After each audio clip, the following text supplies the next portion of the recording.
So Representative Omar blamed the United States for the terrorist attacks on our country, saying that terrorism is a reaction to our involvement in other people's affairs. She smeared U.S. service members involved in Black Hawk Down. In other words, she slandered the brave Americans who were trying to keep peace in Somalia. Omar minimized the September 11th attacks on our homeland, saying, some people did something. I don't think so. Some people did something. Yeah, some people did something, all right. She pleaded for compassion for ISIS recruits attempting to join the terrorist organization. She was looking for compassion. Omar laughed that Americans speak of al-Qaeda in a menacing tone and remarked that you don't say America with this intensity. You say al-Qaeda makes you proud. Al-Qaeda makes you proud. You don't speak that way about America. And at a press conference just this week, when asked whether she supported al-Qaeda, that's our enemy. That's our enemy. They are a very serious problem that we take care of, but they always seem to come along somewhere. She refused to answer. She didn't want to give an answer to that question. Omar blamed the United States for the crisis in Venezuela. I mean, think of that one. And she looks down with contempt on the hard-working Americans, saying that ignorance is pervasive in many parts of this country.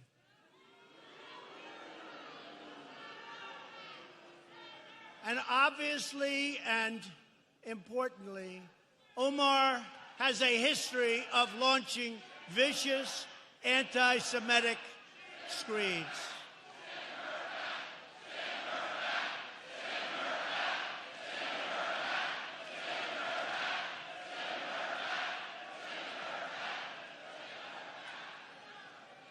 And she talked about the evil Israel, and it's all about the Benjamins. Not a good thing to say.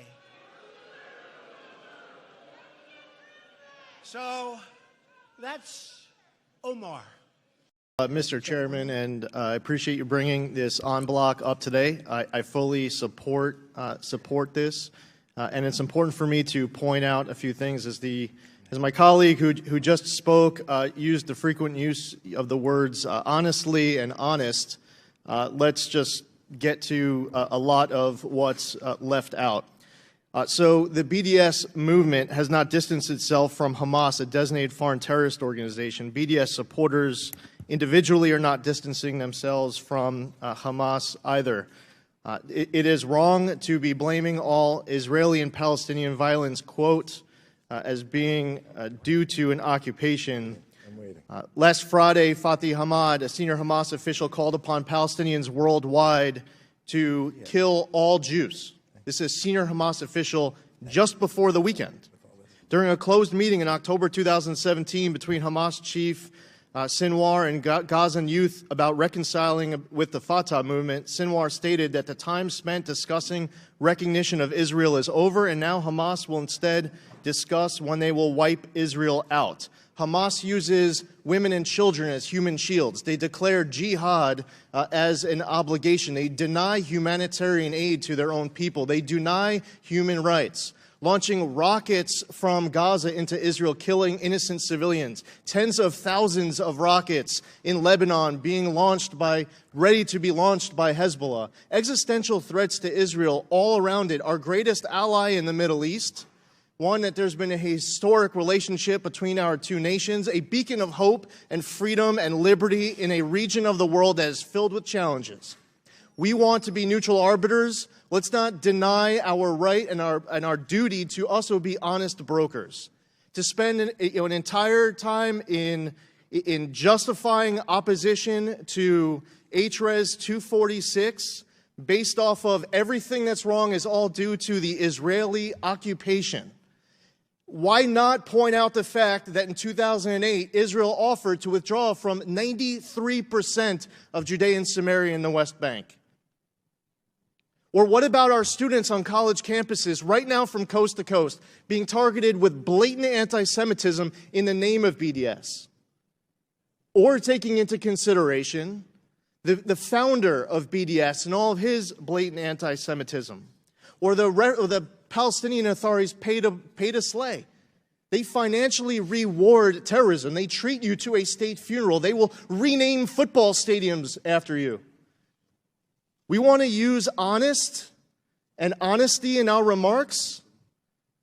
We'll give you a whole lot more honesty.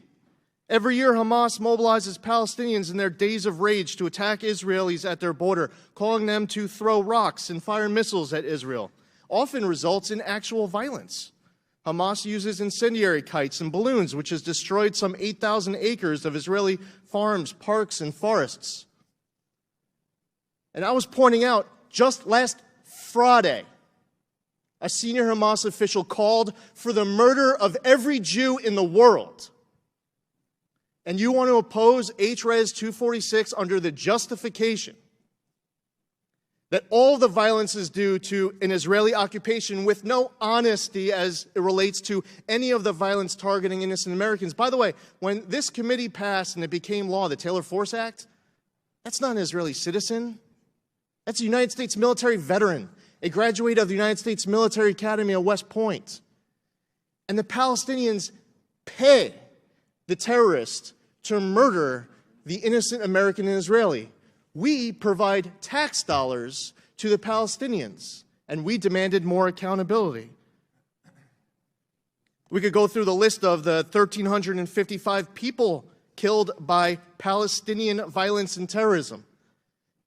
I would blame the people who are inciting that violence and financially rewarding terror, and I would certainly blame the person who actually is responsible for that. The person who actually stabs, the person who shoots, the person who terrorizes. No, they are not martyrs. They're terrorists.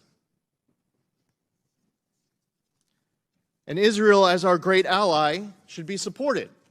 And this work against BDS, point out the BDS founder, if people aren't familiar with it, quote, "We are witnessing the rapid demise of Zionism and nothing can be done to save it, for Zionism is intent on killing itself. I, for one, support euthanasia." That's just one of the quotes. I encourage all of my colleagues on both sides of the aisle for what has been fantastic bipartisan support. But don't come to this committee and in this Congress and start blaming Israel for all of the violence that is happening to it, blaming them for an occupation. That I will take the strongest of exception with, and that is not honest. To be accusing Israel of everything that they are suffering from. The gentleman's time has expired. Is criticized for good reason. I yield back. Thank you, Chair. Representative O'Neill, I'm just wondering, are there, as a union member for a long time, and I've also gotten an opportunity to work in the private sector, and I'm curious to know if you know of any employer that has a provision where they decrease pay for employees. I find that a little strange, and so I just wanted to know where that thought comes from, and if you know where an employee gets their pay decreased. Representative O'Neill. Thank you, Madam Chair. Well, I was a business owner. I recently sold my share, so I don't own it anymore, but there are plenty of businesses out there, especially those that depend on employees' productivity, like I was in the trades. So I owned a company that was a tile setting company, and if we didn't get out there and do the work, and if I didn't have highly productive employees, they were paid based on their productivity. So if they had issues, it is very possible that their pay would reflect those issues. If they were on probation for something, for some sort of violation, that could be coordinated with a pay reduction. It's something that businesses do all the time, and it could be the step before someone actually fired. So it's an important thing, and it gets people's attention, when they see it in their paycheck that their performance does not meet the standard. Representative Omar. Hudson, I think did you have something? Madam Chair, Mr. Hudson. Was there a question for Mr. Hudson? No, I think he was saying that he wanted to add something, so I didn't know if he had something to add. Mr. Hudson, is there a response to the question? Do you have a response to that question? Madam Chair, yes, Are you ma'am. saying that you aren't aware of any businesses that decrease pay? Because that was the question. Madam Chair, I think what Chair O'Neill perhaps could be referring to, there are some instances where the pay structure is different. So for an example, she had indicated that she had come out of the towel industry. I'm not sure if these were commission employees who may have been on like an 80-20 split. In that instance, there is a situation where a pay might be reduced. Or if we have a supervisor who perhaps had a performance improvement issue or a behavioral concern, and we demoted this supervisor, that is an instance where pay might be decreased. But just an employee who has not been under some sort of performance improvement program having their pay reduced, I've never heard of that. Well, Mr. Hudson, I think Representative Neal knows exactly what she says. And I think we've had a little conversation back here when the question was asked. I know Representative Uglem, do you want to speak to that point? Thank you, Madam Chair. Representative Omar, if you happen to be a salesman in this world, and you can be selling cars, you could be selling siding, you could be selling just about anything, and you are paid on commission. So if you don't sell anything, you don't make anything. So you can have good years, you can have bad years. Probably really one of the best examples is a real estate agent. So it's the idea that people can make less money year to year, not to mention all the bonus situations that are out there in industry. It happens. It happens a lot. It doesn't necessarily happen, here in the public sector, but it's pervasive and very, very common in the private sector. Thank you. And I'd like to add that in the private sector as well, people, if they are not performing at their job, get demoted, and with that demotion comes a pay cut. And that's not even related to being in a commission position. That's just in a regular position as well. Representative Omar. I think a commissioned position is very different than what we are discussing today. Representative Omar, I mentioned the fact that it's not just limited to commission. It's also for anybody that is demoted. So you can be in a regular job, not part of a commission situation, but if you're failing to perform, you'll get demoted, and then you get a pay cut with it. So I just want to make sure that that's clear. So I